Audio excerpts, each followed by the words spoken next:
পৰা বৰষুণৰ সৃষ্টি হৈছে গতিকে তাত বানপানী চাৰিওফালে হৈছে আৰু এই অঞ্চলটো যেহেতু বহু দিনৰ পৰাই আমি দেখিছোঁ যে ইয়াত পানী হয় আৰু প্ৰশাসনেও চৰকাৰেও সম্পূৰ্ণ চেষ্টা কৰি আছে যে পানীটো কিমান সোনকালে ইয়াৰ পৰা উলিয়াই দিব পৰা যায়। এতিয়া আমাৰ স্থানীয় যিসকল ৰাইজ তেখেতসকলে ইতিমধ্যে জনাইছে যে পিছফালে যিটো ড্ৰেইন আছে সেই ড্ৰেইনটো ইতিমধ্যে এনক্ৰচ কৰি পেলাই নেচাৰেল যিটো ড্ৰেইন আছিল সেই ড্ৰেইনটো নাইকিয়া কৰি দিছে।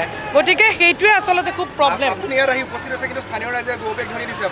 চাওক এতিয়া যেতিয়া মানুহৰ বিপদ হয় তেতিয়া সেইখিনি সময়ত কোনে গো বেক দিছে বা কোনে কামেণ্ট দিছে সেইটো মোৰ বিচাৰ্য বিষয় নহয়। চাওক ডিচিলটেশ্যনটো কৰা হৈয়ে আছে আৰু প্ৰশাসনে সম্পূৰ্ণ কাম কৰি আছে আৰু খুব নিষ্ঠাৰে কাম কৰি আছে, কিন্তু তাৰ পিছতো যিহেতু মানে পানীখিনি আৰু ডাউনৰ পৰা পানীখিনি পটককৈ ডাউন ওলাই যোৱাটো ইমান সহজ নহয়, তাৰ পিছতো চৰকাৰে প্ৰশাসনে সম্পূৰ্ণ কাম কৰি আছে। গতিকে আমিও চেষ্টা কৰিছোঁ, আলোচনা ইতিমধ্যে চলিয়ে আছে, চাৰ্কেল অফিচাৰ লাগিয়ে আছে, ডিচিও অহৰ্নিশাই কাম কৰিয়ে আছে, চৰকাৰেও কাম কৰিছে, মন্ত্ৰীও কাম কৰি আছে।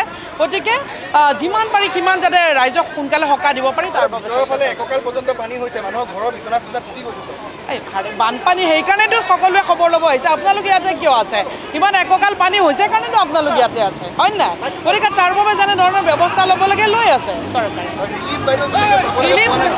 ৰিলিফ ইয়াত আমাৰ চাৰ্কেল অফিচাৰ উপস্থিত আছে, তেখেতে কৈছে যে সম্পূৰ্ণ ৰিলিফ দিয়া হৈছে আৰু মই ডিচি মহোদয়ৰ লগত সম্পূৰ্ণ মই কথা পাতি আছোঁ আৰু ডিচি মহোদয়েও কৈছে যে য'ত যেনেকুৱা ধৰণৰ ৰিলিফ লাগে তাত দিয়া হৈছে আৰু ইয়াতো যদি ক'ৰবাত দিয়া হোৱা নাই যদি লাগে তেতিয়াহ'লে আমি আকৌ ক'ম, কাৰণ আমি সম্পূৰ্ণ ডিচি মহোদয়ৰ লগত যোগাযোগত আছোঁ। য'ত যেনেকুৱা ধৰণৰ আৰু যদি লাগে তেতিয়াহ'লে তাতো তেওঁলোকে ব্যৱস্থা কৰিব।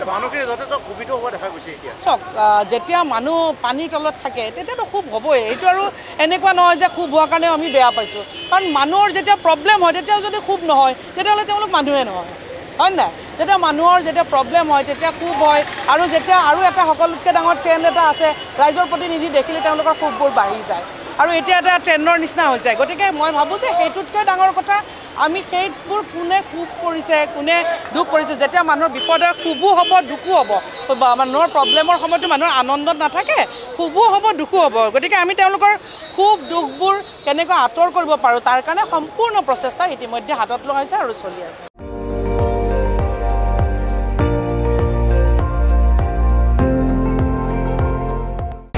আপুনি চাই আছে ND24, সৰ্বশ্ৰেষ্ঠ নহয় সৰ্বোত্তমৰ দৌৰত।